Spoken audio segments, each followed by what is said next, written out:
Mwanangu mweusi. Bwana mambo vipi? Poa poa. Kama kawa. Bwana anakuita nani? Bwana nita Cheche. Bwana huyo ndo Cheche. Yaani ukisikia Cheche, ujue ndo tayari sasa. Cheche wa timu gani? Finance. Finance FC. Ndio. Hao wapinzani wenu ni nani hao? Loli Mill. Loli wanatamba lakini. Wanatamba sana lakini game ya leo tunawanyosha.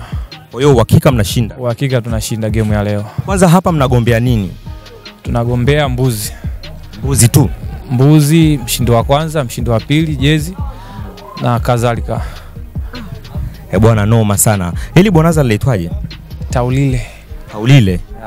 Hatari sana. Bwana unawaambia nini wapenzi watazamaji wa Chopa TV kwamba au unawathibitisha vipi kwamba ni uhakika lazima mshinde?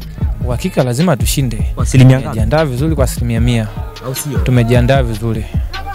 Naona wadau wengi sana wamekuja wamejitokeza kwa ajili ya kuangalia hichi kitu. Endapo sasa ikatokea, kwa sababu katika kushinda kuna kushindwa. Endapo itatokea Finance FC mmeshindwa, mtanyoea au mtaleta fujo? Ndio maana alisia mpira. Lazima mlete fujo. Hatuwezi kuleta fujo. Hatuwezi kuleta fujo, ndio maana alisia mpira. Kuna kupata, kuna kukosa, kuna kusale, lakini mechi ya leo haihitaji sare, inahitaji mshindi. Okay. Bwana huyo anaitwa Cheche kutoka Finance FC, lakini ametuambia namna gani anaweza kukabiliana na mtinange. Hata kama akishindwa hawezi kuleta fujo kwa sababu huu ni mpira na leo anahitajika mshindi. Hapa kwangu kwako, kwako kwangu, lazima patikane mshindi.